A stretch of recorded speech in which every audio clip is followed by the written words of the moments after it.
Good evening, everybody. Hello. I want to thank TJ Brown, my district person, number 2, for trying to help the residential people, keeping the costs down, because I'm one of those people.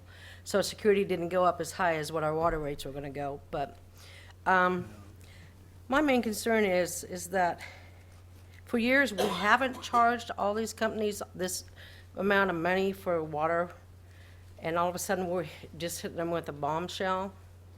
The only company that I seen come up here and talk to you that was really worried about it was Resource. I would like to know why a lot of these companies are not up here talking with you, because some of this can cause a business to go out of business if they feel that they can't pay their water bills. Because that's a lot of money for them, from going to nothing to a big thing. All of our companies are struggling. I want you to keep that in mind. But I am very proud of my council person for standing up for residential, because it's just a little increase, it's like, some people think $5 is not $5. It's not much. Out of $5, I can get 3 meals. So $5 to me is a lot of money. And I just would like to let you all know that. But I do stand behind TJ Brown. Thank you. Thank you. Next speaker is Jeff Russell.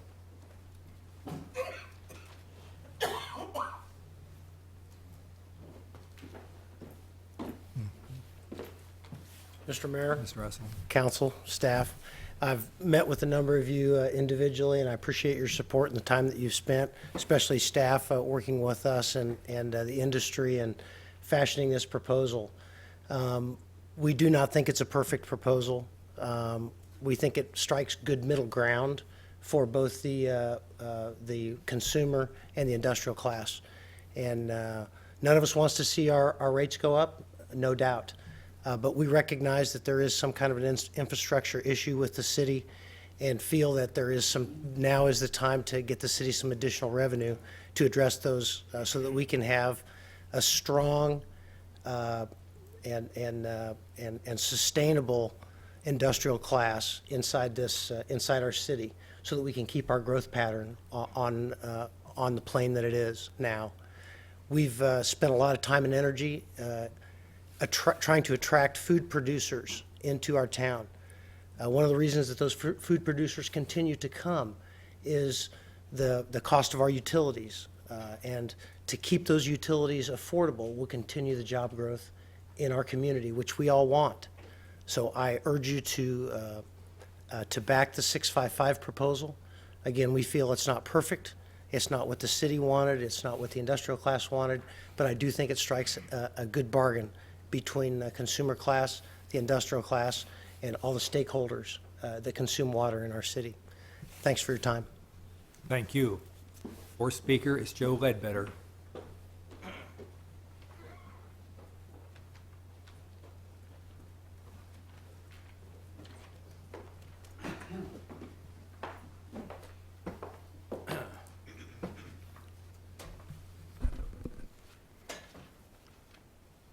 Evening, governing body. I wouldn't raise rates on the industrial or the residential. I think the economy in Topeka is very poor right now. I've looked at objective tables, not the made-up tables, that I see at the JADO meetings, and I see a 2% loss continuously in our jobs per year since 2000. I don't think this is a good time to raise rates. One of the things that concerns me whenever I hear these proposals about we're going to pay for these projects that we need this project, we need that project, is I never see it in writing. It's never attached to these ordinances. About 10 years ago, there was a rate increase given to replace a lot of water lines, and that happened for about a year, maybe 2. The water rate increase stayed, but they quit replacing the water lines. At the last town hall meeting I was at, and I like town hall meetings, I think we need more of them. We should have had one on the racetrack, maybe 2 or 3. I think we would have avoided a lot of heartburn. But there were people that actually had worked for the city that brought up the lack of productivity. and wanted to talk about how are we going to control cost of personnel? How are we going to reform work rules and these contracts? And they were just told, hey, we don't want to talk about that. And yet when I looked at that study that was done, I specifically asked, what cost controls are you studying? And there wasn't any in it. I said, how about we start attacking the cost and ask about the cost and the tough questions that management has to ask. If you've got an MPA like I do, you automatically think of those things. You say, where are the costs? And what can we do to drive those costs down? And I didn't see that. Does that mean that you don't have to raise rates at all? I don't know. I question raising it 6% per year when inflation supposedly is at 1 to 1.5%. So no, I wouldn't agree with raising the rates on the industrial users right now or the residences. Right now I work a lot with Highcrest, and there's a lot of poor people over there, and they're very much struggling. And I hear about the smaller users are going to get a cost decrease. But what about a family that's got a lot of kids or several kids? They're not in that group. Their rates are going to go up. What about families I see now where they're intergenerational? There's a lot of people. These are citizens. I'm talking Americans that are living like that. They're taking care of their parents. They're taking care of a grandparent. So there's more than just one or two people living in a lot of these households. And I think these people need to be considered. I don't think this is a good time to raise any rates on any utilities. If you need specific projects, you should come forward with those specific projects, with those specific costs, and say, well, we need an increase for that. But just to give a blanket increase without that contractual element that I'm looking for, I don't see it. I wouldn't vote for it if I was up here.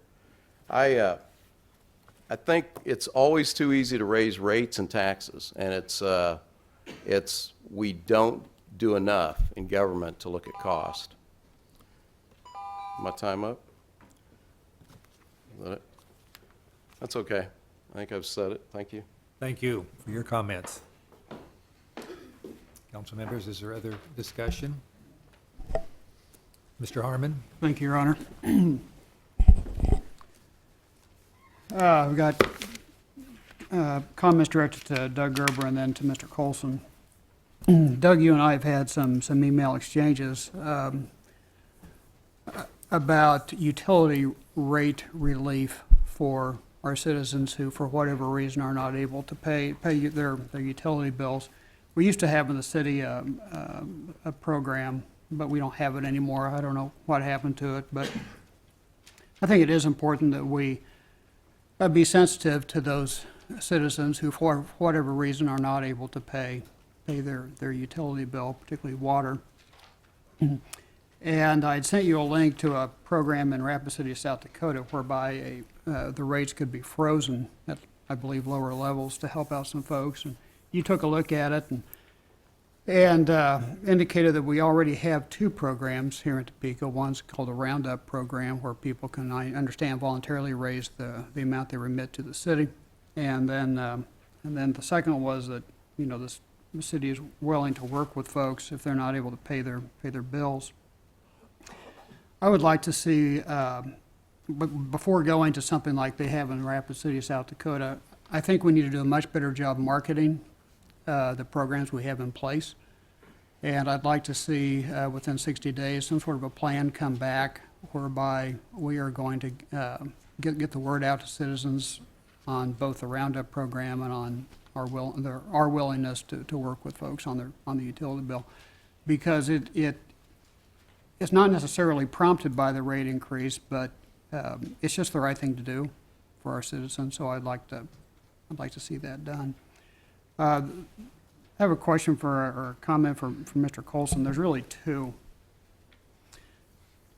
When we passed the half-cent sales tax for streets, our message to staff was very clear, that we wanted complete transparency in how those tax dollars are to be spent.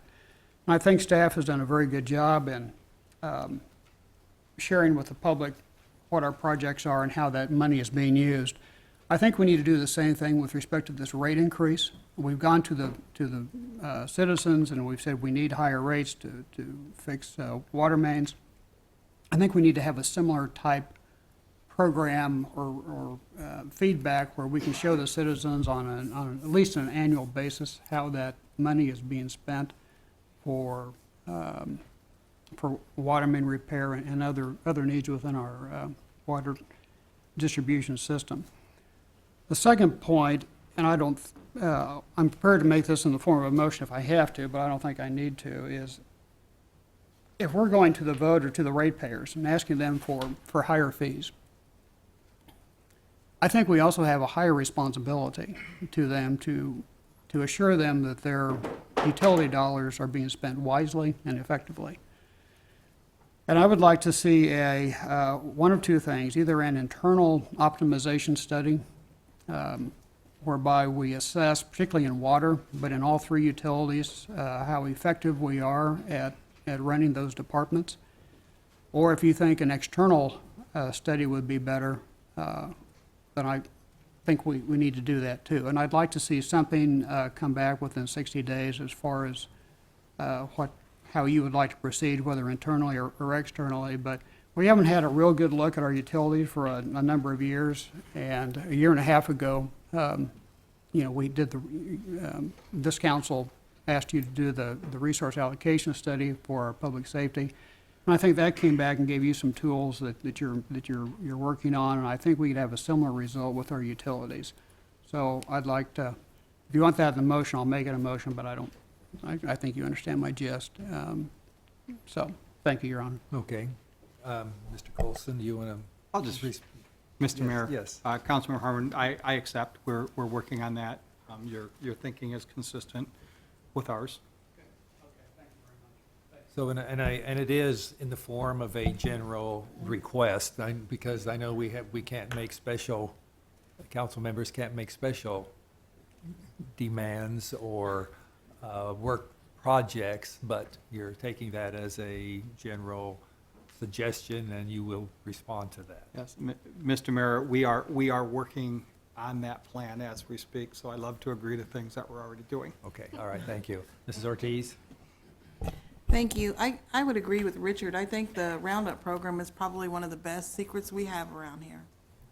I think something should go in the water bill, just like share the warmth on KP&L bill, and I think if we could get that word out, I think that would be great. So I'm glad that you brought that up.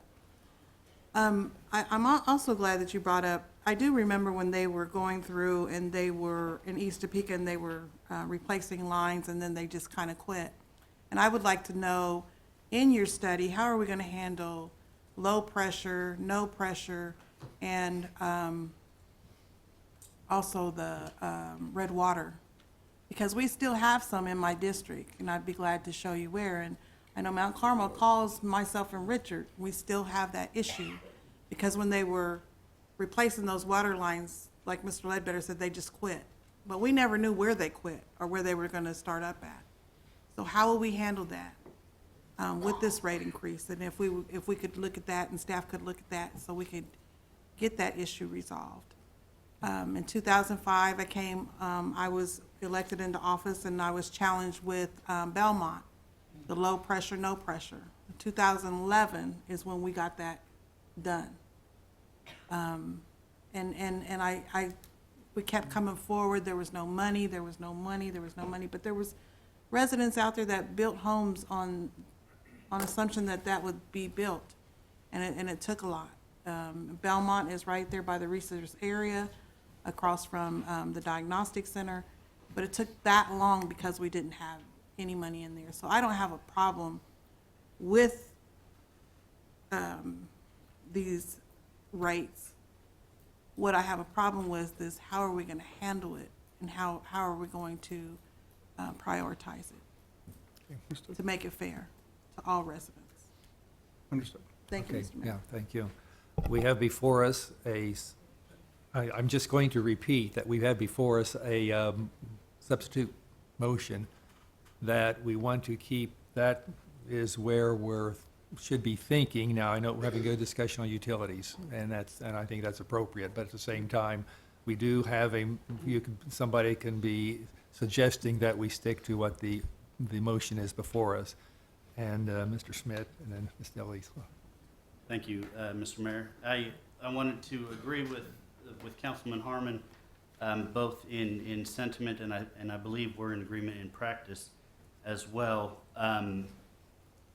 We do need to worry about those among us that don't have the means to pay these rate increases, and that may be hurting. And I've advocated on the Economic and Community Development Committee and in the budgeting process for strengthening those services to our most needy citizens in the 2 years that I've been on this council pretty strongly. But I do think it's important to recognize that water rates are not the place to do that. We can not raise water rates on residential consumers who use 5,000 gallons, and you're not raising water rates on the person who struggles by on $10,000 a year and the person who makes $1 million a year. The water rate doesn't see who those bills are going to. The water rates need to be structured, and I think we're getting to that process. I don't think this proposal takes us entirely there, and I think there are some other measures, and Councilman Hardeman alluded to them, that can help us get there, but we have to come up with a rate structure that meets the needs of the infrastructure, first and foremost. That should be the driver. It should not be politics. It should not be outside influences, and it should not be feelings towards particular rate users or particular rate classes. It should be to strengthen our ability to provide effective service to the entire community. That includes industrial, that includes residential, multifamily, and all of those various ratepayers. That's why, although I very much respect the work that Mr. Brown put into his proposal, I also at the same time respect the work that city staff did working with industrial, commercial users, also holding town hall meetings and working with residential classifications and working with all of us to come up with a proposal that, while not favored by anyone, was agreed to by pretty much everyone. And I'm going to support that 655 proposal on that basis. Thank you. Thank you. Ms. Delisla. Thank you, Mayor Wolgast. I want to echo the comments with regards to Councilman Harmon. I think that your comments were on point. It was wonderful to see, of course, that our staff is looking at making sure that as we're evaluating how we are able to provide great services in our community, how we can do that efficiently. And to see that we're already there is wonderful news. Some of the comments that I wanted to make, if I recall correctly, at some point, we raised the amount of funds that we were going to be providing to the community for the rebate program, so that individuals that were having challenges with their finances in this area knew that they had a source of support. If I am remembering correctly, this is going to be handled through the Community Resource Council. So I'm just making a public announcement, letting people know that as we're looking at this, you can go to the CRC, and they are the persons managing the funds that the city increased in this process as we were looking at what was going to be upcoming. The other thing is that as I was listening back to all the comments, I really appreciate having the annual report on how things are going to be developed. But I also recall 3 months ago, we had Bartlett and West here having a full presentation on exactly what mains were going to be fixed. They were presenting on how that process was established by Mr. Whitaker, and we had great at-length discussion. I'm not saying that all of us were content with regards to where those mains were being put, because of course everybody wants to advocate for their citizenry. However, we did have a full presentation with regards to what miles were going to be replaced, what miles have been replaced up to date. So there has been significant effort in trying to communicate. As I was communicating with people, both constituents and also the business community, even as early as late as today, one of the questions that I had was from both sides: how is this money going to be spent? You know, we understand that the money has to be spent, and I'm happy to stand here saying that we are having much more transparency with regards on how these monies are being allocated. In the end, I think that the best said comment here is that there is no easy solution. Quick analogy, I was having a conversation, I was teaching a class at Washburn a few weeks ago, and in that class, they were asking me why we were talking about a specific issue in human services, and somebody had a wonderful idea with regards to something that they wanted to see provided. And I said, well, if you understand the number one core responsibilities of a city, those responsibilities, number one, first and foremost, is our public safety. Number two is our infrastructure. So how do you propose that we produce this new program? And the class stopped for a second, and they realized that the only way that we can fund the things that are provided by our city are funded by either fees for our enterprise funds, taxes, the ugly T word, and all the other things that we do to generate funds. The reason that I share this is when I was running for office, before I was running for office, and in the last 2 years, the main concerns that I have heard from the constituency and from the city in general is the fact that there has to be some support in order for us to change the infrastructure quality that we have in our city. It is not only an infrastructure problem, but because it's so severe, because it was not maintained, it's become a quality of life issue. And I really feel that although it is not a perfect plan, I wish that we could go ahead and completely transform what we have and find a magical wand that we could make money. But the reality is that that is not possible. And what we have in front of us is a plan that has been communicated to the constituency, has been communicated with the business community, has been communicated and worked very hard on by staff, that we have to look at seriously.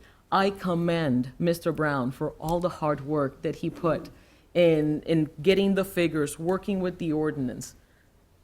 However, I really feel that there was a lot of compromise done by both sides in this matter. So much support to the great work that was done. But at this point in time, I would just want to remind all of us that we want to have better quality of life, that we want to ensure that we are not dealing with these issues of our infrastructure, and the only way that we have to do that is repairing it by having some funds to do so. So difficult decisions, but some of them have to be made. Mrs. Schwartz? Always have to have one of the last words anyway. And I can quote someone that said it much better than I'm, going to say it. So I want to quote Abraham Lincoln, who said, "You cannot help the wage earner by pulling down the wage payer." And I think we've heard from our large water users that, they don't want the rate increases, but they have agreed to the 655 plan. Thank you. Thank you. Other comments? Mr. Manspeaker? Thank you, Mr. Mayor. I got an Abraham Lincoln quote, too.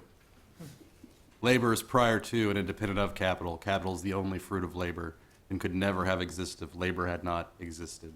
Labor is the superior of capital and deserves much higher consideration. I like that one. So I'm listening. I talked to my wife earlier, and I told her I was going to be nice tonight. So Cheyenne, I'm trying. Water is an incredibly political issue. Around the world, it's an incredibly political issue. It is something we need to survive each day. Therefore, if there is a need that has to be met by the government that provides that need, and it is a necessity to a person, it is automatically a political issue. There's no way around it. Wars have been fought over access to water. So to say this, we just want good service and we want to pull politics out of it, I think is incredibly naive, and it sells short the public and the populace in terms of what they expect from us. I sympathize for the corporation. I do. I appreciate the jobs they bring to our community. I also know that the people who live in our community aren't making wages that allow them to be able to pay these increases, as marginal as they may seem. If I'm on a fixed income right now, how do I adjust for $5, for $10, for $20? And the argument could be made that you just adjust. But that's easy to say when you have a pocket full of money. If you don't have a pocket full of money, how do you adjust?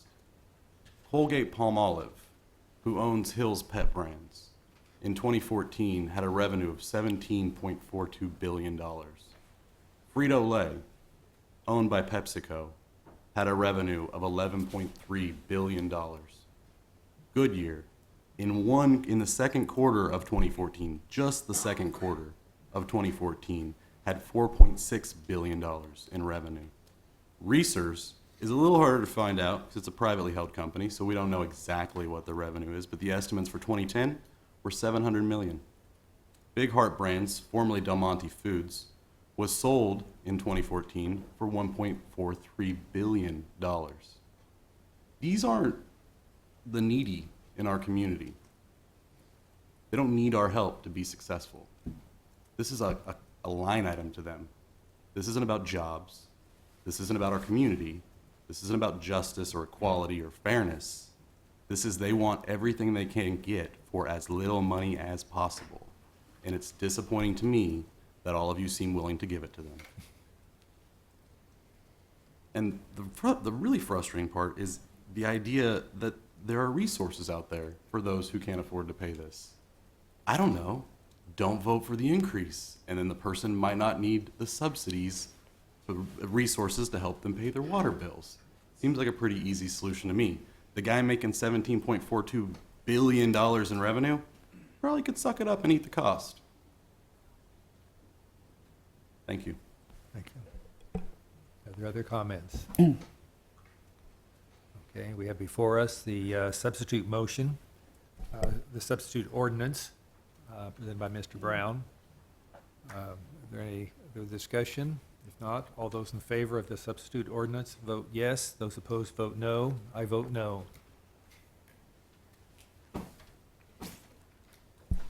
We have 9 no, Mr. Brown voting yes.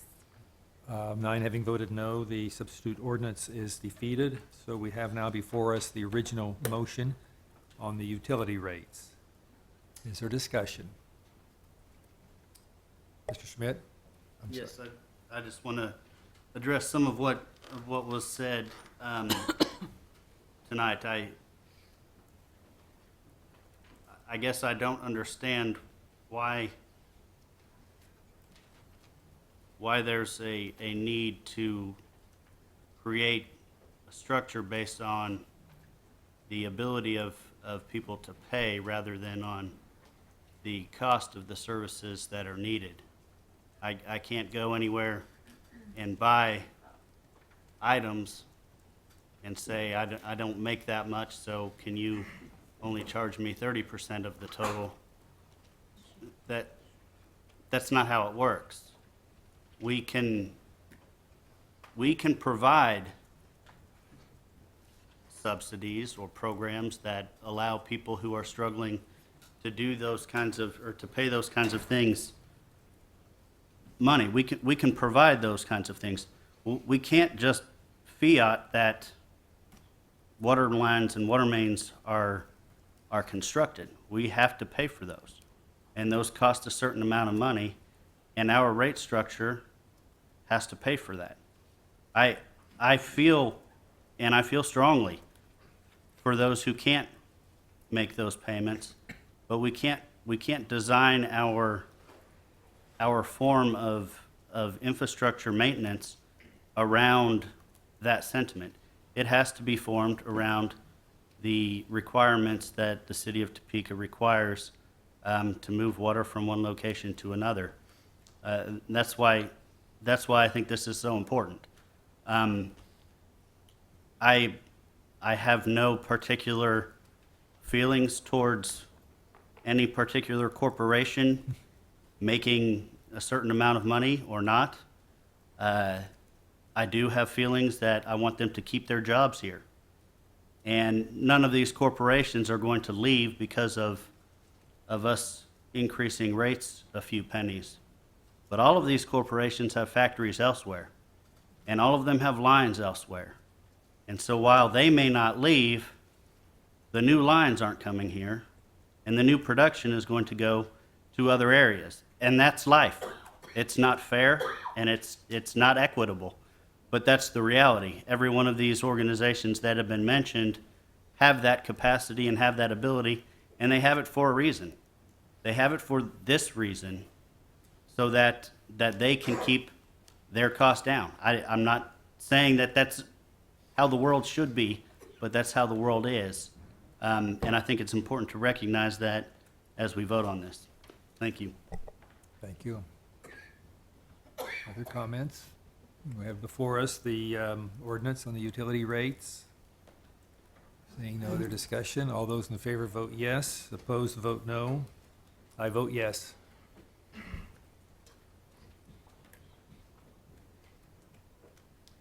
We have 7 yes, and Manspeaker and Schwartz voting no. Excuse me, 8 yes. No, I think it's 8 voting yes. So the ordinance is passed on utility rates. Thank you all for your discussion, for your input, and for the public comment. I think it was a very good discussion on a difficult issue. There are no applications this evening, and that completes our action items. We will now go to the non-action items, and we have a discussion item. Mr. Colson? Thank you. I'm sorry, we're on 6A, correct? I'm sorry? We're on 6A, correct? You Yes, introduced that? correct. All right, I'm We're sorry. now on non-action items. 6A is a discussion item. Mr. Colson? I apologize, Mr. Mayor, I was clarifying a point while, You're okay. thank you. So this has been a very challenging issue for many people in the community, and one of great interest, specifically talking about the city's decision pertaining to Heartland Park, beginning with conversations well over a year ago in addressing a very serious issue, looking at the potential bankruptcy, foreclosure, and closing of Heartland Park. I respect that there are many people in the city who've invested significant time and resources into either supporting or opposing the transaction that's being proposed by the city. I think it's absolutely important that we do come from a position of respect for all people, not just those who agree with us. It would be incorrect not to recognize the significant complexity and the several challenges that exist with this project, and some of those challenges become quite emotional in terms of how you feel about particular things. Reasonable people can disagree, especially when issues are as complex in this particular case. I think from a personal growth point, it became evident to me that while we felt confident when we introduced this subject, both in terms of the conversations that we had, looking at potential litigation, and as we continue to go forward publicly with this item, we felt very comfortable that we outlined the reasons why and the issues that were involved, but it's very evident to me that we didn't. Mr. Ledbetter had said earlier that maybe we should have had more public meetings, and I agree. We should have done more to help people understand this particular issue, but we are where we're at. I think that it is absolutely vital and something that we've attempted to do to engage the citizens in the most effective manner possible, and I think we do that in many regards and on money issues. And in this particular one, we could have done a better job. And let me be very clear, I could have done a better job. So the question is, why are we doing this, and what do we do now going forward? There was a decision that was made last week in the courts. There is certainly a potential of an appeal. That decision has not been made yet. What do we do? I think it's important that we hold the course, that we continue to go forward. There's an MOU that's involved. and there are operational realities of the upcoming race season at Heartland Park, and certainly the NHRA race, which is coming next Memorial Day. So today, I want to talk about really one very specific thing. What are we doing and why are we doing this? And the answer is very simple. It's in the city's long-term best interests. People can agree, people can disagree, they can agree and they can disagree. But this body, based on the information that's been provided by me and my staff, believes that this is in the long-term best interest of the city. The current situation is that we will lose about $1 million per year on the track going forward under the current scenario. Basically, what that represents is a mill of property taxes being paid by city residents of the city of Topeka to service this debt. Whether we should be in this situation or not, that was a decision that was made long ago by many different people. But this is a situation that we inherited and that we're dealing with. The proposed situation, though it does indeed call for this body to issue additional taxes, the revenue stream that's been made available is sufficient to pay for those taxes. So instead of losing approximately $8.5 million, we're talking about breaking even though there are additional taxes there. People have asked questions about whether that's a safe investment, whether the projections are real. These aren't projections. These are real sales tax dollars based on historical information since 2005 as to what the businesses that are in the expanded district will generate. There's nobody who's going to pay new taxes. This is simply a reallocation of taxes that are currently being paid to the state, and they are going to be made available to the city to settle the state. So the real simple transaction here is that we're trading $1 million of property tax ad valorem debt that is being paid by the residents of the city of Topeka for money that's being generated on a statewide sales tax basis, money that we don't have access to today and that we would be able to get. This also maintains a very important economic engine that exists in the city. It certainly is open to discussion as to whether it's performing adequately and how much is it really generating, but it's an important historical investment to the city of Topeka. We've invested $30 million into it. There are people who are in the racing business and in the development business who are demonstrating a very significant and substantial interest in this property and are interested in going forward. I think the points of concern that we haven't done a good job in communicating is, number one, there is no increase in taxes to any citizen, resident of the city of Topeka, to any resident of Shawnee County. There is no increase in taxes. These are taxes that are already being collected and being demonstrated. The city has no plans to run Heartland Park. We said publicly during the last time we talked about this, and we haven't made this point very well, if we can't get an operator who is a professional manager and operator of racetracks willing to purchase this or enter into a long-term agreement and put their own money up for the potential of making a profit there, why would we? Now, I think that becomes a trust issue. Well, you'll just go ahead and do it anyways. We will not go ahead and do it anyways. And then I think the third part, and I want to be very careful here, is a lot of you have faced the question, why don't we just hold the vote anyways? And that is an issue that has a lot of emotion attached to it. The fact is, it would be an advisory election, and right now, we have the legal decision is on our side. If we went in that direction, I think you could change your opponents to another set of opponents who now have the law on their side and we don't. So I think that's really a challenge.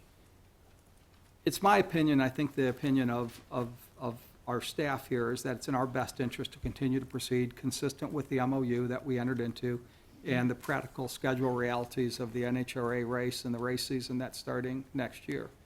The next steps that we're going to proceed on would be an RFP.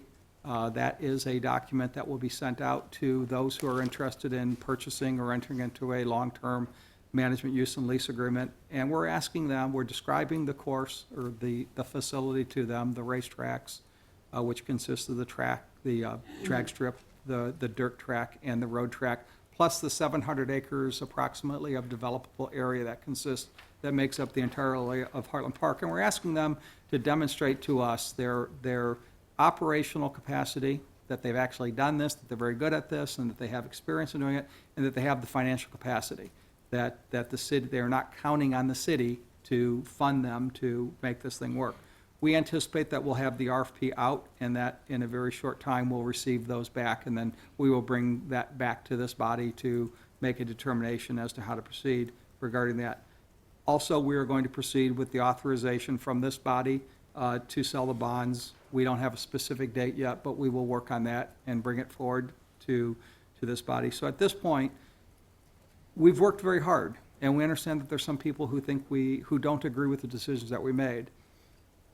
I think that we all, with a high level of confidence, can know that we've tried to do what's in the long-term best interest of the city of Topeka, and we have worked diligently to be respectful of people, but also to do what we need to do to make this deal go forward and ultimately end in the most appropriate and legal way.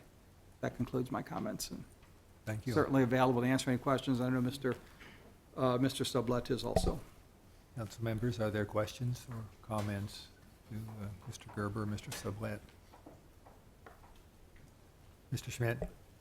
Yeah, this is a question for Mr. Sublette.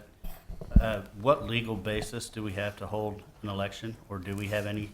There's not a legal basis to hold an election with any binding legal authority. What essentially you could hold is a question, a poll question. You'd have to pay the same amount you would for another election, but that, whatever the outcome of that election is, not a legally binding election. It's just a question that you put out there. And we all know that there's an MOU, Memorandum of Understanding, that we agreed to. And since there is no legal requirement to hold an election, there could be potential issues with that MOU if we went forward with a non-binding question, because there's no legal requirement that, not even, let me restate that, there is no valid legal authority to hold a binding election at this point based on the decision of Judge Hendricks. Thank you. Mr. Manspeaker? I grew up down the street from Judge Hendricks, and I believe he is definitely a man above reproach. But my concern in reading the article was that us not saying don't do it implies that we said do it. Is that the way I understood it from the ruling? There were two different, are you talking about the authority to move forward with the lawsuit? Yes. There were actually three different ways that the judge went about that. First of all, he narrowed the ruling to this specific issue. Second of all, the case law was pretty clear, and it was illustrated in the opinion that he wrote, that non-action is ratification, that it was public, there was going to be a lawsuit filed, why it was going to be filed, and non-action by the body was ratification. And then third, the resolution that you put forward to that would have essentially asked us to stop moving forward was defeated 6-3. So based on the statements of the council, non-action, the defeat of the motion, all of those ratified the action of the city manager and his authority to move forward. But my attempt to derail it doesn't ratify the action. Everybody knows I'm against it. Yeah. Okay. Right, but the body was clearly not in the same place that you were. Absolutely. All right, thank you. Mrs. Hiller? I just so appreciate the input and the message that we got from those really 4,000 people that were involved one way or another in that campaign. And I appreciate the city manager's comments, and, you know, hindsight's great when you look back and say, how could we have done this better? I think people are still worried. I think that they were speaking up because they were worried. When I talk to people, they might have had a concern about one element of the deal as they understood it. Maybe a third, let's just say. A third said that they got involved in passing the petition or signing it because they just didn't understand it, and they wanted more time, they wanted to know. And then roughly a third felt like, well, if you're not sure, then it's okay to vote on it. We should always be able to vote on it. But without information, they did not, it's natural to do that, and especially in this country, yet 100% of the people didn't understand it. So I think we're making progress on catching up with that and the understanding about the debt and the loss of the racetrack and so on. There are still, I really got a page of questions. I have 3 that I'd like to check with right now that I think are on the top of people's minds, if I may. The first being, okay, we're in a situation where some years ago people got us into a bond situation, so now the future taxpayers are at risk of owing $10 million. If we borrow more money and end up with 16 or 17 million in obligations, how can we be sure that if, even as hard as we vet them, if somehow the track does not perform the way we hope, or whatever the venture would be, that we would owe 17 million instead of 10 million? I think people are worried about that. If I could ask the city manager to address Okay. that. You want to? Yes, thank you, Mr. Mayor, Councilmember Hiller. So the economic viability of this plan is not based on the success of the track. It's based on the existence of the track that allows the Star Bond District to stay in place, and as long as we can continue to collect those debts. The $18 million that is going to be generated from the Star Bond District is based on sales taxes that are being collected within the district by the businesses in the district. So the key to the RFP and the key to the new operator of the facility is that we continue to work with the track remaining as a qualified investment under the Star Bond District. If I could just follow up on that a little bit. So if it goes, let's say we can't keep that next season going, your plan was set up so we could just keep going steadily and not lose a season. But what if we have to miss a season, or what if this is a 12-year bond, so what if in 6 years it's in trouble? Are we still okay with that revenue? Or if there's no operating concern, are we at risk that the state would say, well, you've got no operating concern, the bonds are over? Yeah, I certainly would defer to city attorney to address some of those issues, but the fact is there are no sureties in any operation, and sometimes businesses have highs and lows, and sometimes you have darker and brown periods. Our intent would be to continue to operate this facility, and anybody that we would be talking about from an operational perspective, we would want to see their long-term plans, and in any business, you always have contingencies, and we would make sure that from a contractual perspective, that the city's interests are protected. Thank you. That's number one.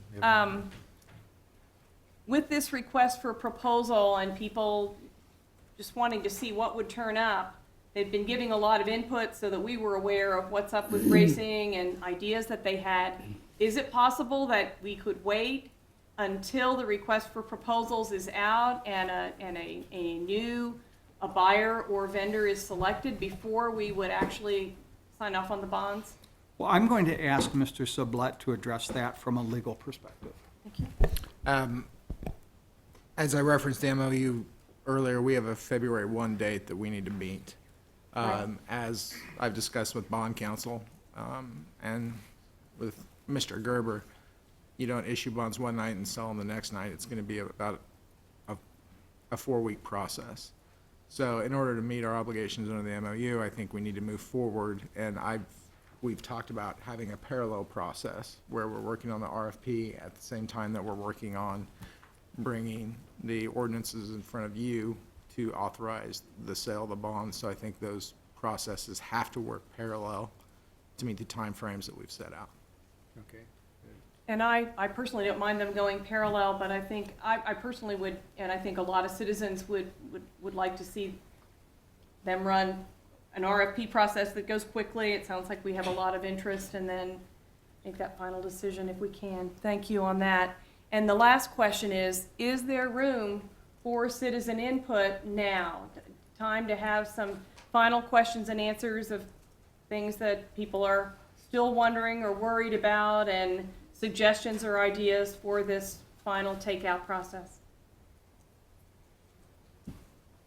Mayor and Councilmember Hiller, there's always an opportunity for us to meet and answer questions of people, and I'm happy to do so.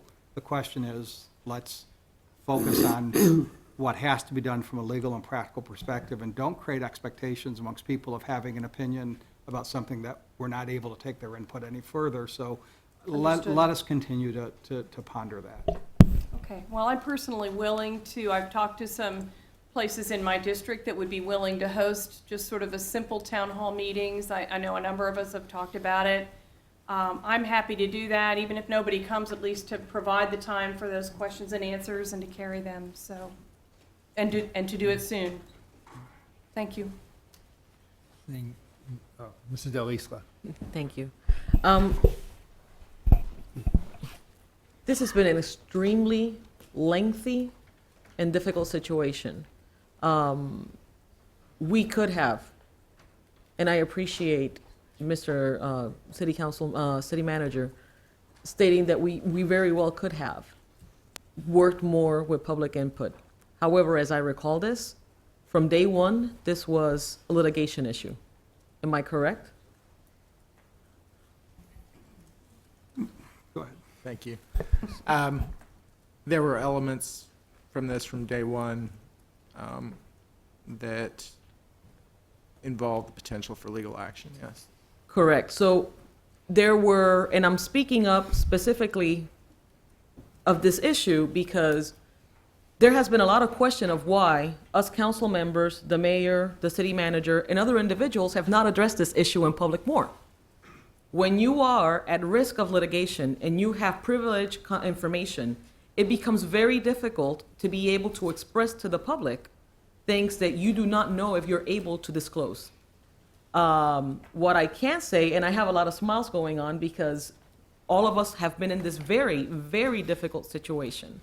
One of the hardest things of becoming an elected official is having to sit down and be faced with the repercussions of whether it was past negative situations or a situation that presents to the city a significant liability. And furthermore, because it represents a significant liability to the city, it also represents a significant liability to the constituency. The understanding of this situation has been that if we do nothing, my district, District 5, where Heartland Park sits, will tentatively cost our citizens close to $10 million in funds that the citizens are going to have to pay. Simple. If we do absolutely nothing, so when you're sitting here and you're having to make determinations on how you're going to try to mitigate a huge situation, the first thing that we're thinking about is how do we mitigate the impact that what's the lesser of all the evils that is going to mitigate the impact that the constituency is going to have. And what I want to share with the constituency and everybody here and listening at home is that while all of these conversations were being had, the number one concern was how will we save the citizens of Topeka funds and not have to come up with these dollars and find the best possible solution to this. Another thing that was very interesting to me was that when I would go, and even while I was having coffee, I would have people come up to me and say, why do you want to buy a racetrack? We're really not buying a racetrack. There was a lot of misconceptions with regards to how this was going to be handled. It's been ingested. I say, don't worry, the city is not going to have a department of racing and cars. But I think that part of the hesitation and the constraints that we had because of the legal situation that we were in precluded us from being able to have these very open conversations that we're able to have right now. It was not lack of desire, it was concern. At least I will speak for myself. We're in the predicament. I think that one of the first things that I said when we had our first discussion was, what if we're able to go ahead and do a vote? Regardless of what happened. But right now we don't have any legal standing. In order for us to be successful in trying to mitigate millions of dollars being spent by our citizens, we had to enter into an agreement. And we have to keep our word. It's not gonna make everybody happy, and this is one of the most difficult situations that we're faced with. We make decisions, some people are gonna be ecstatic about what we're doing, some people are gonna be leery, and they're gonna be waiting to see if it works or not, and some people are gonna be in extreme disagreement. However, I will say that I feel extremely confident in the fact that we as a body, the people that were in agreement with this, have taken action thinking on what the best outcome for the constituency is in the end. Thank you. Thank you. Seeing no other comments, we do have a person signed up for public comment, Teresa Miller.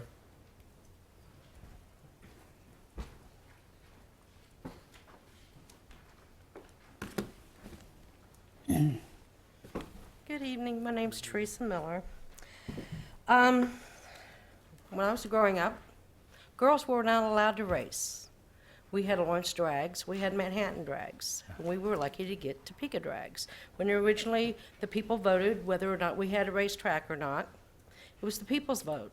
When we voted, and Butch Felker was our mayor, we voted also a round oval track into our budget.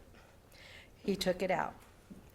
Now I'm here before you because I went to the meeting for the petition.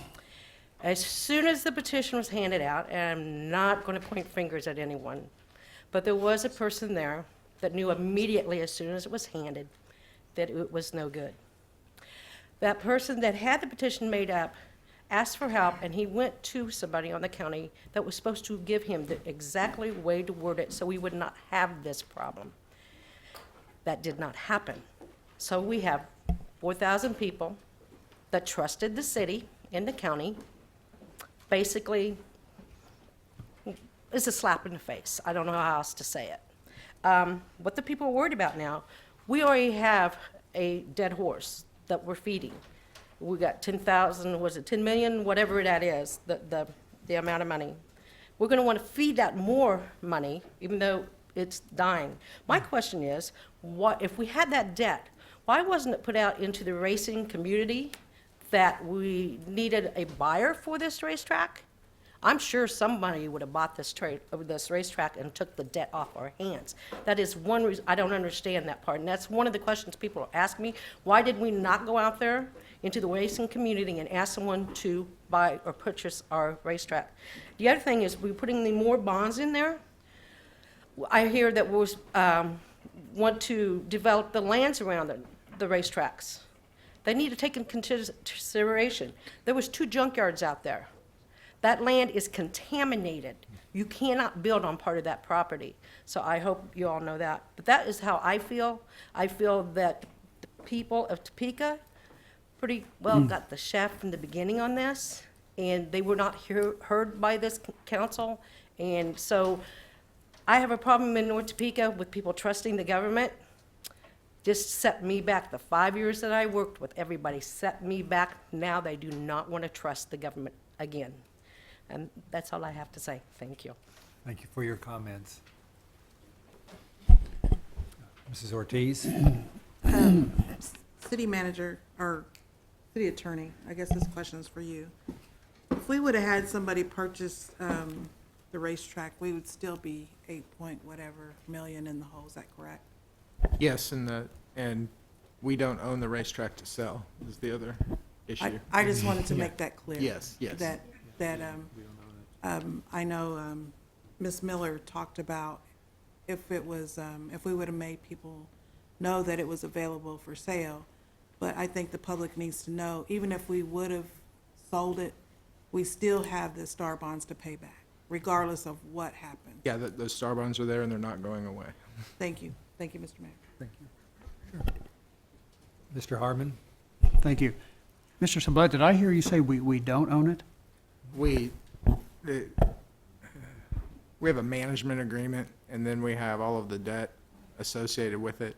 So, as I think I've said before, on paper, we own it, but with all the debt associated with it, it's essentially owning a house with 5 mortgages, is kind of how I've put it. But we own the fee simple title. Yeah. We own the fee simple title, subject to encumbrances. And subject to the reversionary interest held by Okay. Jayhawk Racing. Yeah. Your Honor, I've got some comments if I may. Sure. Yeah, thank you.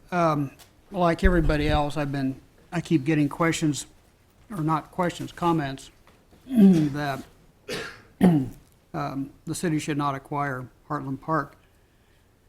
People are shocked when I say, well, we're not acquiring the racetrack because we already own it. We have since 1988. That decision was made by people who are no longer in this room, many of whom are not even still alive. And if the issue was as simple as, should we acquire Heartland Park? My vote would be a resounding no. My hunch is a majority of this council would also vote a resounding no. But that's not the issue, and it's not that simple.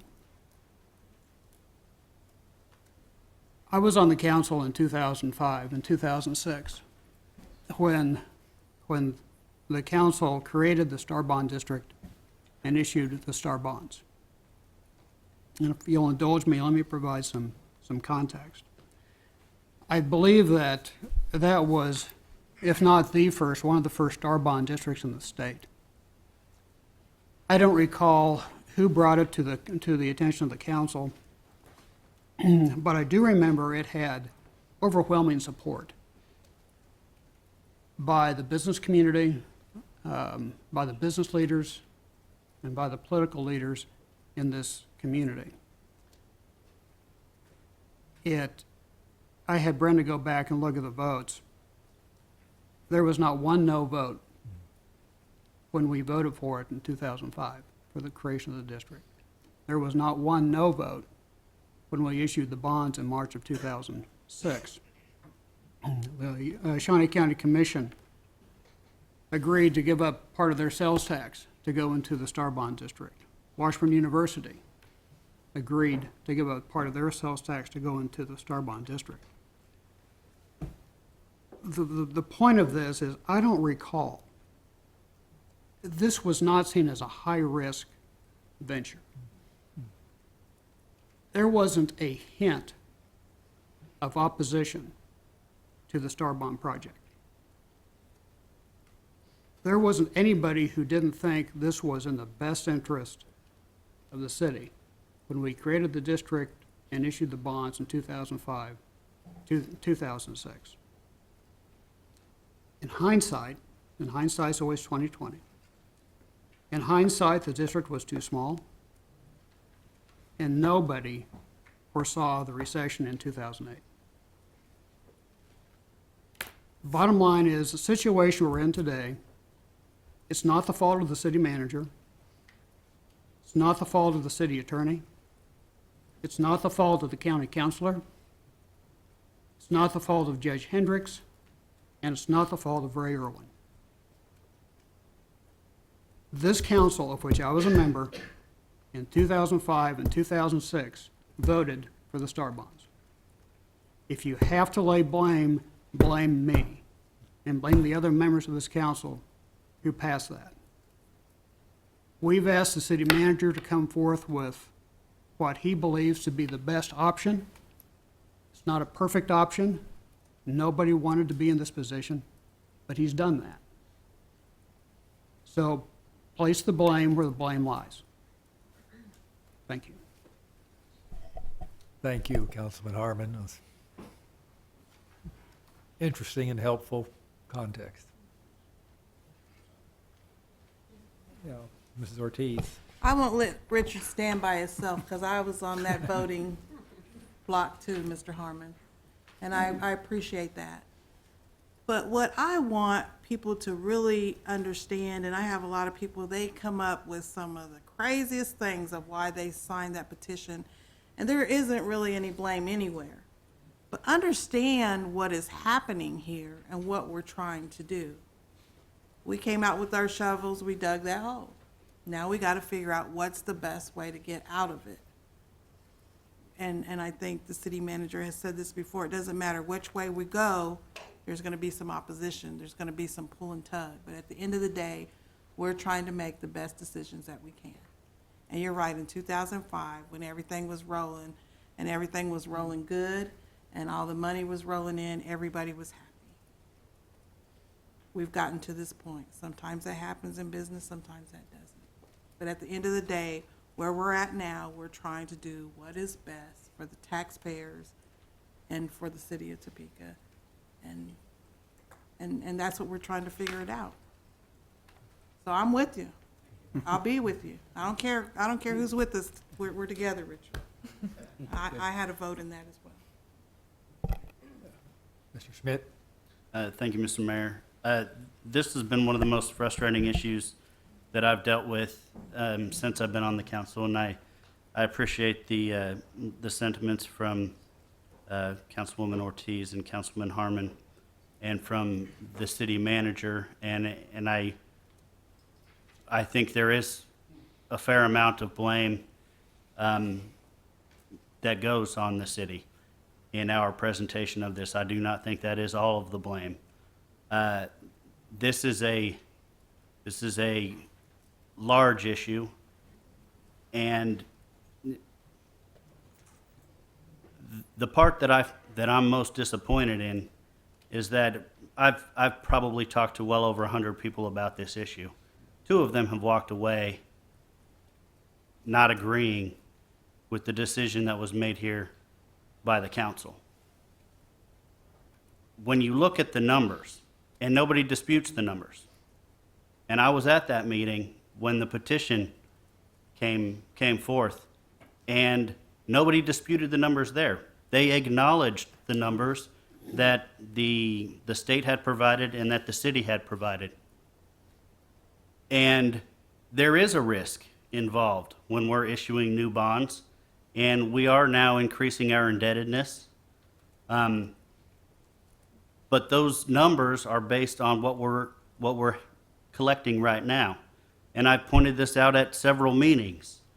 An economic recession is defined as 2 consecutive quarters of negative GDP growth. If you grow, or if GDP drops by 2% one quarter, 3% the next quarter, you're technically in a recession. In order for us, if we went into that bond district had 50% negative GDP growth for 40 consecutive quarters, which is 10 years, we would still be better off than we are right now. Barely. We'd be about in the same position that we're in right now, but we would still be better off. So yeah, there is risk. I mean, we could drop 75% for 40 consecutive quarters. But that seems to have been presented as somehow similar to what was discussed in 2005 when this was put forward. It's not. This issue, and it has been this way since the beginning, and it was this way when we discussed it from the beginning and at that meeting. This issue is, do we, as taxpayers, want to pay an additional $10 million, or do we want to use the state, along with the state who's agreed to this, move that debt to state sales tax, saving the city of Topeka taxpayer roughly $10 million? Those are the 2 decisions. That was what the petition was about. The petition was not about a vote. The petition was about repeal. The vote was in the absence of repeal. It was not about a vote. It wasn't a petition to get a vote. It was a vote. It was a petition to kill the bill, and in absence of that, have a vote. And I think that's important to recognize, that that's what the ultimate decision is who wants to pay that $10 million?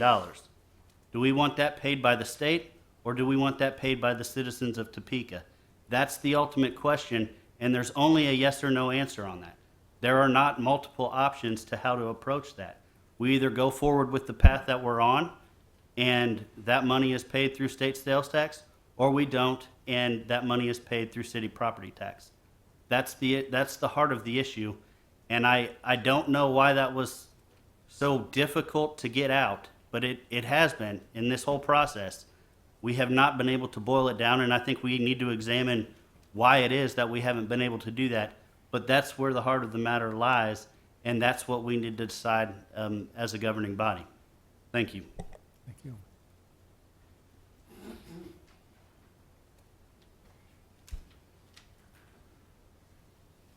Okay, seeing no other, Mrs. Hiller.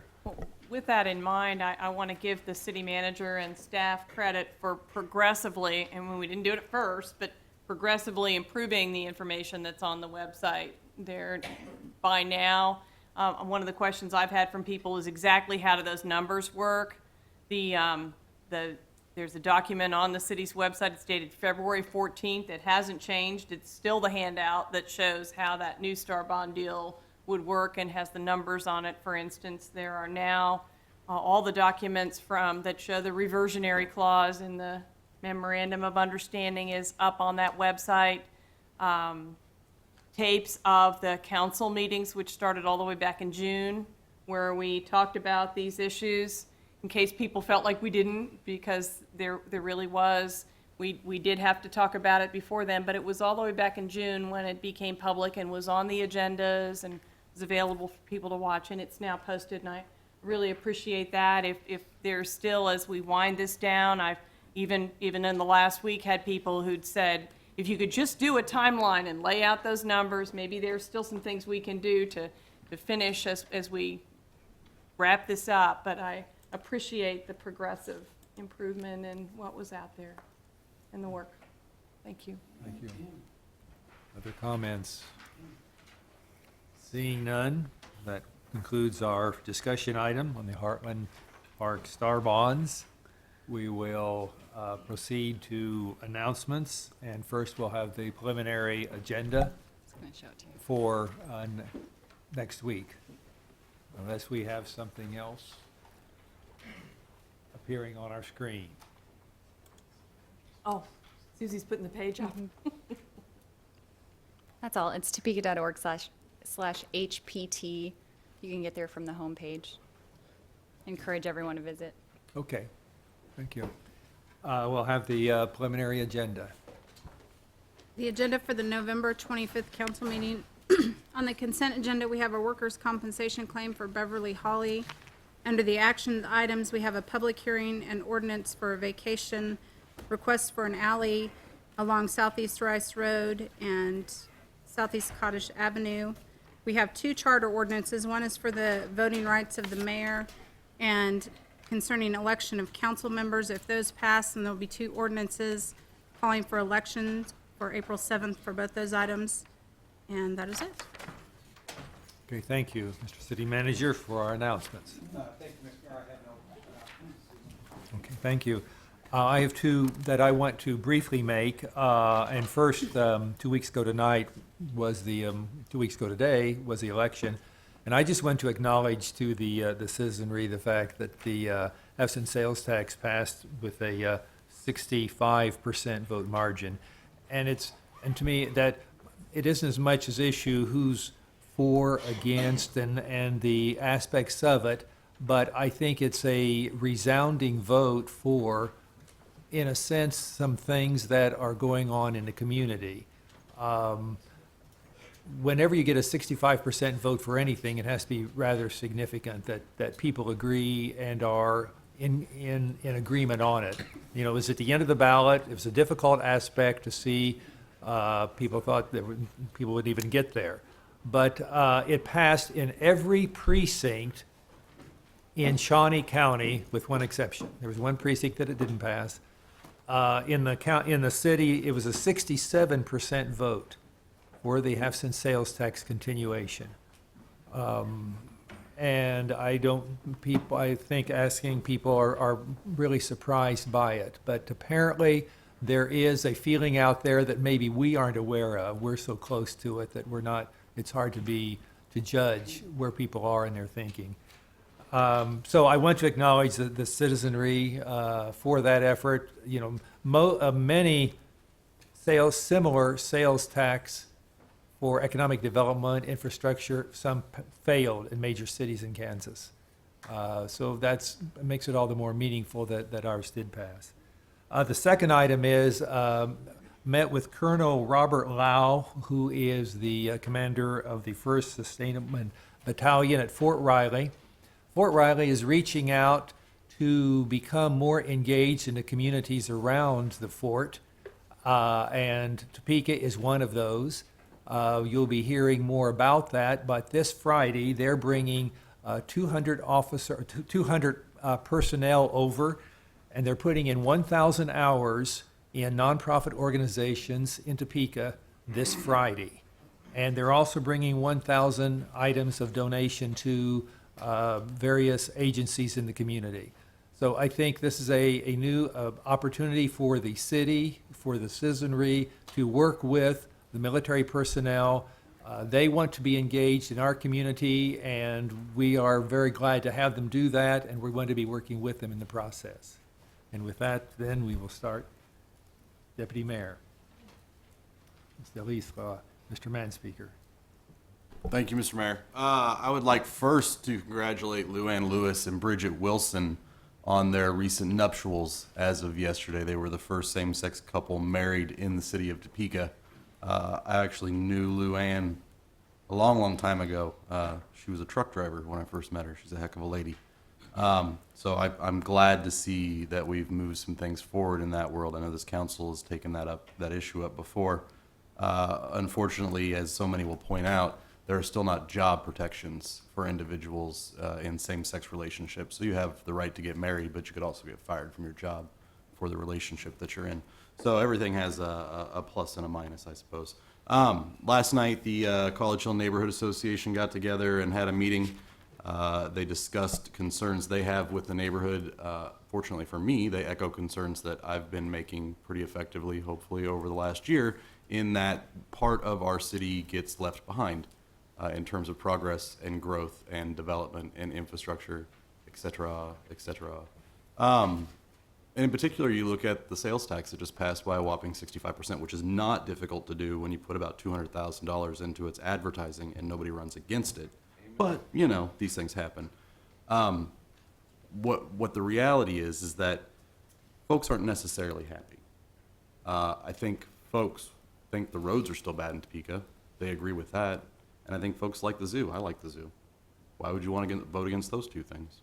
They're pretty important. But the folks in my neighborhood also noticed that in the entirety of the last sales tax, not a dime was spent in District 6. Not a dime. So why would I be opposed to that sales tax? Because it's not equitable. The folks that live in my district saw no return on it other than economic development if they saw that return. But there was no investment on infrastructure.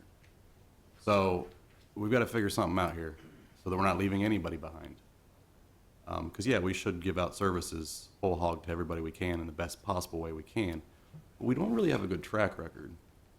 And we should probably get better at it. Because I do think people are to blame. I think we have a say in how this place moves forward. And we all should be held to account. Thank you. Thank you, Mrs. Schwartz. I'll try and be brief. It's been a long 3 weeks, and we spent our vacation, and we were many, many nautical miles away from Topeka, Kansas, and we met an ambassador from Topeka in our trip, and Arias Thomas, and he told me his folks' name, and I said, I'm going to call your folks when I go home, and I called his mother and talked to her, and she's very proud of him. And I just felt like he was, you know, an ambassador for our city. But then today at the intercity benchmarking wrap-up meeting, we heard about Tulsa and how they reach out to their seniors in high school, and they're sending them emails. And Arias is 26, so he's still young. But I love the idea that they reach out to their seniors, and I wanted to read, it's called Project Boomerang. It's a new project, and they'll begin tracking high school seniors, sending them emails twice a year, once at holiday break and once right before summer. Emails will be full of information on what is happening in Tulsa and what activities and special events are going on while they're away from home. And the idea is to try to get them back, to come back to Tulsa to live. So it's a way to focus on all of the wonderful things happening in their home community. And so I hope we pick up on some of these ideas from the benchmarking visits and implement them here. I know Julie Ford was one of the people on the trip, so thank you. Thank you, Councilman Schmidt. Councilman Harmon. Thank you, Your Honor. I want to kind of follow up on some of the discussion we had on the sales tax extension. I brought this up when we were first talking about the half-cent sales tax. I'm going to renew my interest. And Jim, I may look to you for guidance, but we've been operating with respect to JADO and Topeka. We've been operating under really the same economic development model since that was passed in 2003. The policy of acquiring land and making that land available for corporations to come in and bring their plant or their factory, and we've had success in that. We've brought Home Depot, Target, Bimbo, Mars. But with the sales tax being extended for an additional 15 years, I think we owe it to the taxpayers that we take a step back and re-examine our economic development model here in Shawnee County and see if that is still viable, if that's still the best method going forward. And frankly, I think we ought to do it every 5 years. And I don't, Jim, you can help me out here, but do we need to go to JADO and ask JADO for a study of economic development policies here in Shawnee County? What would be, I'm not trying to put you on the spot here, but I really think we need to take a step back and I don't know who has the expertise to help us as a community identify what we might be doing differently, not as any criticism of what we've done in the past, but look going forward, what's the best economic model for Shawnee County? Mr. Mayor, if I could make a suggestion there, I know that there's been some discussion at Topeka on that very topic, and maybe the best approach would be for me to visit with the people involved in that discussion and then come back to this body and provide an update and possibly a recommendation as to how this body would participate, whether it's this body or whether it's JADO. Okay. Yeah, thank you. And I just think that it's time. And I honestly think we owe it to the taxpayers that we re-examine what our philosophy has been. And again, I'm not criticizing our successes in the past. I'm just saying, looking forward, is that still the best model? Can we improve on it? And I think we ought to do it. So, and if we need to, with your input, we need to make some sort of a resolution, or if we need to make some sort of a appearance before JADO, I really think that we need to do that. So, and Your Honor, if you have comments too. I might add that right now, I know perhaps the voting members are aware, JADO has entered into a contract with a firm that is doing a study. They were here about 2 weeks ago. I think some of us met with them and looking at the areas of priorities for Topeka, Shawnee County for economic growth. And I know they interviewed a lot of people of, various areas, and that's going to be a recommendation. They'll be coming back, making a presentation to JADO, Topeka, I'm sure, on their recommendations. But that doesn't preclude what you're suggesting, but I just want you to know that aspect is going on. Right, finished, okay. Mr. Mayor, if I could Yes. so that I don't leave. At the Topeka board meeting, there was and I know that I don't believe you were there, but there was a discussion about this particular topic and even a request on the part to come back and talk about how we would do this very thing. So just so to add a little bit more information to that. Okay, all right. I know those were here 2 weeks Right, ago. right, They're in town. right. They There was were a in bill town on. for a week, yeah, seeking that input. Councilman Hiller. I'm sorry. Okay, Mr. I would really be concerned about having Topeka choose the policing agency that polices their effectiveness. They get $5 million a year from us, and so therefore they have a vested interest in making sure they maintain that $5 million a year so they can keep their bottom line bolstered. The reality is the last time that they had somebody come in and investigate their economic development processes, she said it was my fault that they weren't being successful. So I don't think that's what we're after. I think what we need to figure out is putting everything on the table. What's effective, what's not effective, what's working in other cities, other states, other countries, I don't care. But how do we change the economy of our community? Because right now, we're stagnated, and I think everybody can agree to that. We can talk about all the successes that we've had, but we've lost job after job after job from very, very good employers, and we have not replaced them with the same caliber of employer. So I think there are a lot of questions about how we do this effectively. I don't necessarily think the people in charge of tending to the hen house should decide their budget. Just my point. Thank you. Thank you. Mrs. Hiller. Well, along those lines, I appreciate the conversation. One of the gaps that I think we need to attend to as a city and then jointly with the county is that there really is almost no language in the old interlocal agreement about the responsibilities of JADO. And I really think that those responsibilities should be set in JADO, and that we need to make sure and have expanded responsibilities for looking after best practices, doing strategic plans and so on in the next interlocal.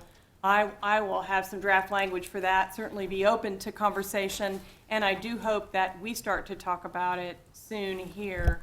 And there's no rush on it, but we can really work on that. So, we talked earlier about the utility assistance for low-income people that need it. That came up a little bit along the way, too, as we discussed the utilities.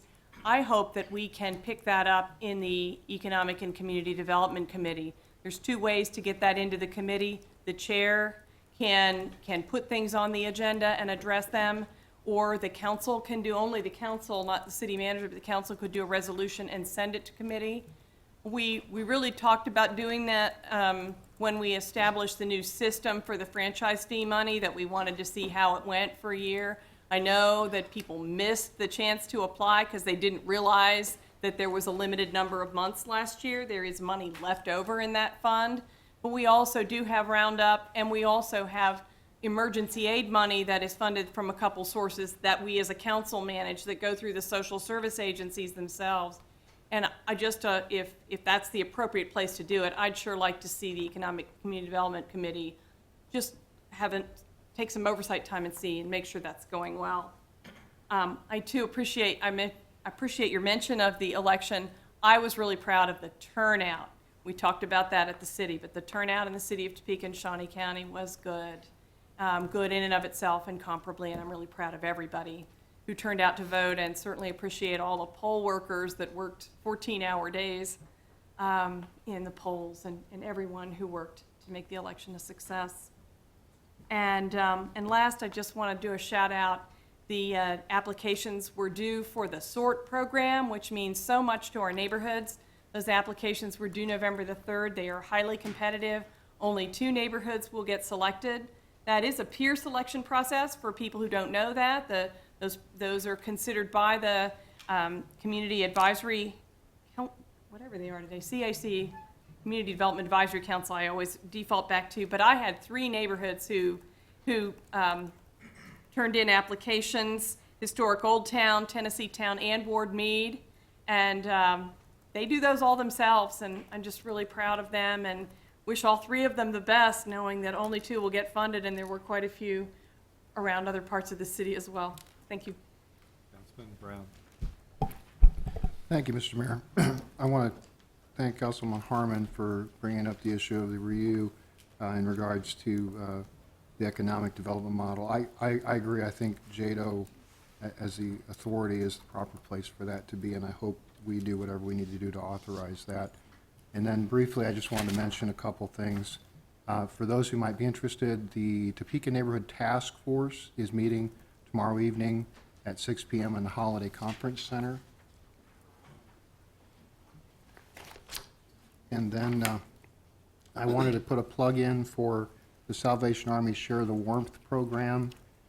They're soliciting people to drop off donated coats. They can be dropped off at any local Scotch Cleaners location until Saturday, November 22nd. Scotch Cleaners will clean them, and then the Salvation Army will donate those coats, distribute the coats on December 6th between 9 a.m. and 3 p.m. at 1320 Southeast 6th Avenue, Topeka. And they do have a need for volunteers to assist if anyone's interested in doing that. And then lastly, I was going to mention the Salvation Army free community Thanksgiving meal. It's free. It's going to be at the same address, 1320 Southeast 6th Avenue. It begins at 6 p.m., ends at 5 p.m. on Wednesday, November 19th. Walk-ins are welcome. There's no registration. And again, if somebody wants to help, volunteers would be appreciated. Thank you, Mr. Mayor. Thank you. Councilwoman Ortiz. No, all right. That completes the announcements. We will now have public comment. Mr. Joseph Ledbetter.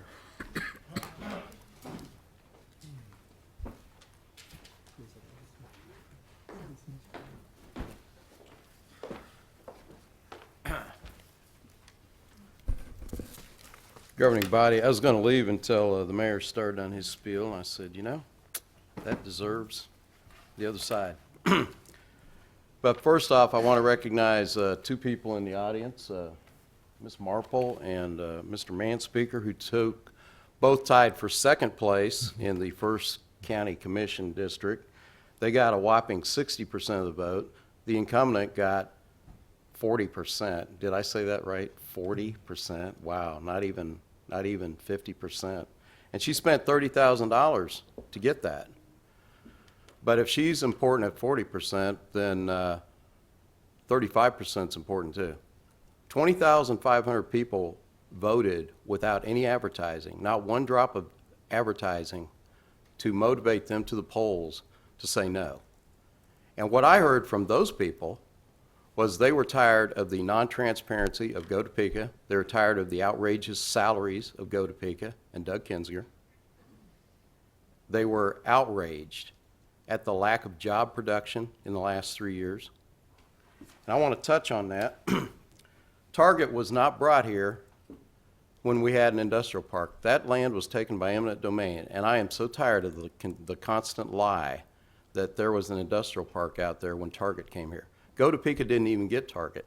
That was brought by a city employee. They played a role later, but they were not the initiators. The only 3 deals they've gotten is Mars, Bimbo Bakery, and Home Depot. Out of 13 years, there's still 600 empty acres of land that those people have, and I asked for it to be put in the name of Jado, not put in the deed name of Go Topeka. And I've always been ignored with every request. That's public land, that's public money. Is it time that we examine that model? Oh, it's past time. It's way past time. It should have been done years ago. And the way we could solve this right now is because Go Topeka's meetings are closed to the public, is that we have some town hall meetings where the public, Lazone, Ms. Marple, myself, others, can come and talk about what we believe needs to happen with $5 million a year. Because I think collectively, there's a whole lot more better ideas in the public than what Go Topeka's done. And I think their performance has been anemic. Now, on a lighter note, just before I forget to do this, I want to say the sidewalks are great over in Highcrest. The streets are getting done. We've still got a rock quarry that some fool thinks he can open up every now and then, and we're going to have to deal with that. I'm going to talk to legal about it. I'm going to talk to the manager about it. That issue has not been dealt with. It's at the top of Fremont Hill. But I appreciate the support of Public Works when I call them. I say, hey, the pace isn't very fast. I came back on vacation and I said, we're not going to meet cold weather. These sidewalks aren't going to get done. And you know what? They kicked it up, and I appreciate that. But I want to talk about, I think I've said it. We need open transparency with all that money, and we are not getting it. And a lot of people showed up and voted because of that. They are tired of the lack of transparency. Let's talk about the other cities. No major city in this state voted for a sales tax. But in Wichita, they were spending money on the other side to defeat it. And I think only $30,000 would have probably defeated it on this side even though they spent nearly 150 to 200,000 on the other side, and put signs in all the easements illegally, ignored our laws and our ordinances, and put them everywhere in the easements. I think your time is up. Do Right you want before to the election. conclude, or you would like? Wish some they'd clean them points? up. Thank you. Okay, thank you for your comments. You're welcome. Second person to sign up is Lazone Grays.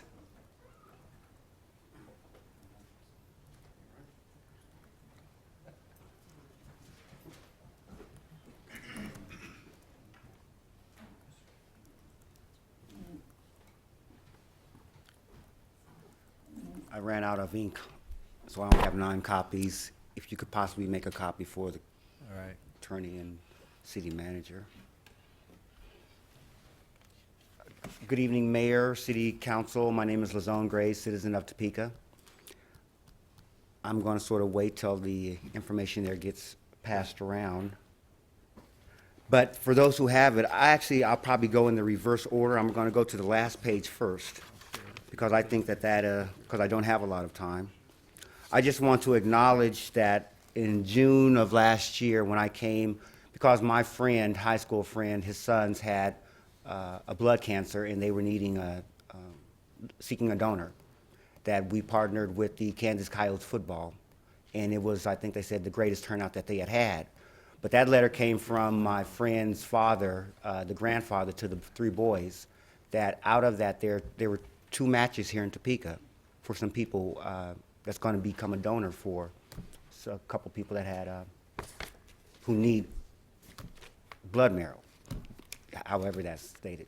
So I want to thank you, Mayor, for the role that you took on, one, proclaiming that month for Delete Blood Cancer Month, and Councilman Manspeaker coming out and reading that proclamation during the game. And I think that there shows that you just never know what can happen in any city at any given time. I hope to work with, it wasn't a match for my friend's sons, but it's helping someone. And I'm hope to try to get the season finale from the Kansas Coyotes game, always dedicated to the Delete Blood Cancer, so that anyone can come, and you just never know whose life you may be able to help. On to the other information. I work with several other individuals across the nation looking at different ways of how's policy either hurting or how can it help deal with long-term situations. And as you may know, there's this emphasis on ban the box. Wyandotte County passed it. Kansas City, Missouri passed it. I've shared some information here. I think about 40 cities and other places have passed the ban the box. It's gone through all of the discussion. And so I want to be here to put that on the radar here now. Don't know what the city manager or your legal could look in to see what happened in other places, how it came about. But I think the reasons of why it is important is clear. I think the benefits are clear. On the first page from the Wyandotte Daily, at the very bottom, it stated that the Workforce Partnership is supporting the issue and has been waiting for something like this to happen in Wyandotte County for a long time. The Workforce Partnership is like the equivalent of a Heartland Works here. They're the ones who are the designated managers, the one-stop career centers, and are part of the local Workforce Investment Board. So if they see the value in a ban-the-box ordinance, I'm hoping that the equivalent to them here in Topeka, Shawnee County can see the equivalent just as well. I think that when you look at how it is done, it is not giving anyone a pass. I think it's well thought out. I don't think that it takes any additional budget, any additional time. I think that it just probably takes some leadership, vetting, and see what can be done. And I would like to request that the city of Topeka make consideration, do whatever you can to draft a ban-the-box ordinance, get it passed, in reflection to others' ordinances that have been passed. Thank you. Thank you for your comments, for your suggestion. That completes our public comment. Next item is the executive session, and City Attorney, if you would state the parameters. I'd request a motion to go into executive session for 10 minutes to discuss potential litigation. In that session would be the elected officials, the city manager, myself, and the Director of Administrative Services, Doug Gerber. Thank you. Mrs. Ortiz has moved, and Ms. Isla seconds. Discussion, all those in favor vote yes, opposed vote no.